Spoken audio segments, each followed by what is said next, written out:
Canada is primarily a summer destination. The country gets 3 times more foreign visitors in July than January. In a land of seriously frigid winter temperatures and, in the far north, little daylight, summer is a welcome respite when you can unlock the pleasures of 48 national parks, enjoy an abundance of festivals and dine al fresco in a host of cosmopolitan cities. There are even beaches to explore and a burgeoning wine culture to savor. For those not averse to a little winter chill, the snow-accustomed Canadians offer an alternative winter culture. Whistler is North America's largest ski resort, Ottawa's Rideau Canal hosts the world's biggest skating rink, and Quebec City's February Carnival is one of the planet's most renowned winter festivals. Here's our guide on when to visit Canada. High season. June to August, best time to go for hiking in the mountains. In common with most Northern Hemisphere countries, June to August is Canada's bonanza season, or to be more specific, Victoria Day, late May, to Labor Day, first weekend in September. Sunny weather, snow-free landscapes, and long hours of daylight, the sun barely sets in the far north, conspire to pull in foreign tourists and huge domestic crowds.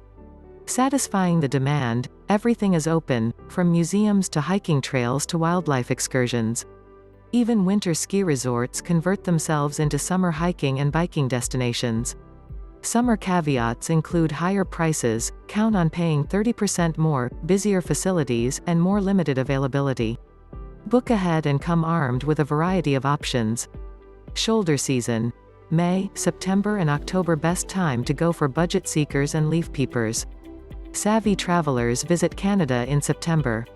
While prices and crowds fall after the Labor Day weekend, good weather usually holds until the end of the month, meaning you can still hike at high altitudes, kayak in ice-free waters, and visit the beach.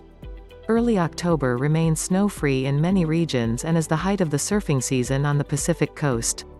Fall foliage turns rust red and sandy brown towards the end of October and is particularly impressive in the eastern provinces.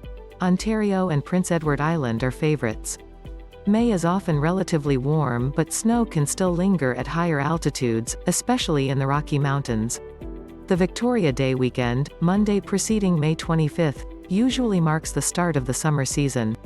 From here on you can wave goodbye to any deals or discounts until September. Low season. November to April, best time to go for skiing and winter sports. Days are dark and temperatures are cold, really cold in the territories, the prairies and parts of Quebec. However, there is a silver lining. Skiing and other associated winter sports usually kick off in late November, early December and keep going until early April depending on the weather. While prices drop in most regions, ski resorts ramp up their costs for a mini high season, especially in the peak months of January and February. Elsewhere, November and April are the best months for all-round bargains. January frozen lakes and rivers provide skating opportunities.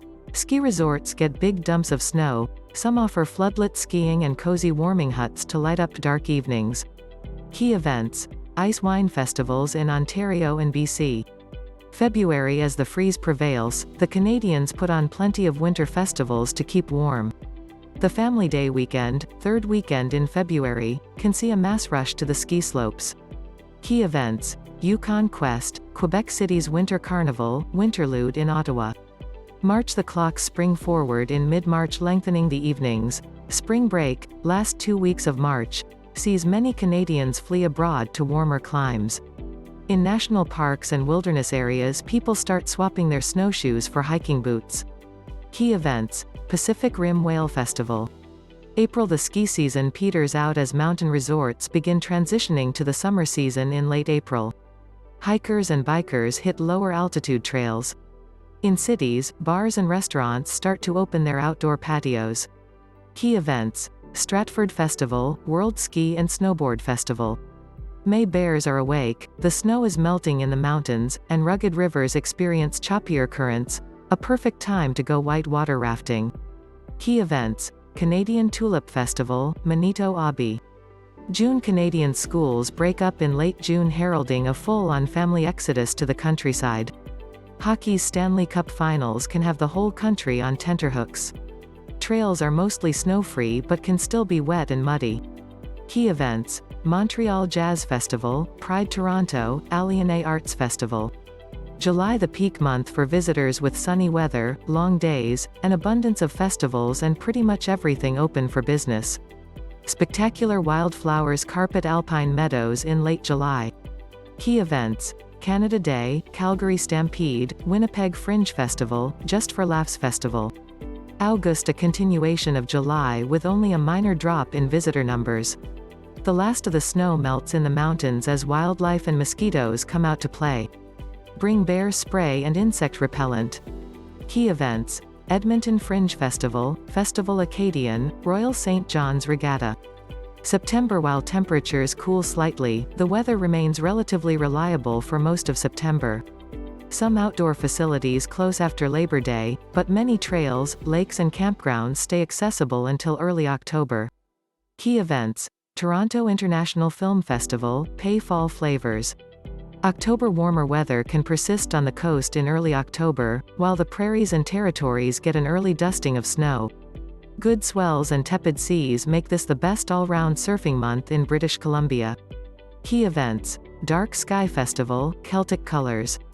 November. In the east, fall foliage can last well into November, while, in the west, wet and windy weather has led to a growing interest in storm watching, particularly on Vancouver Island.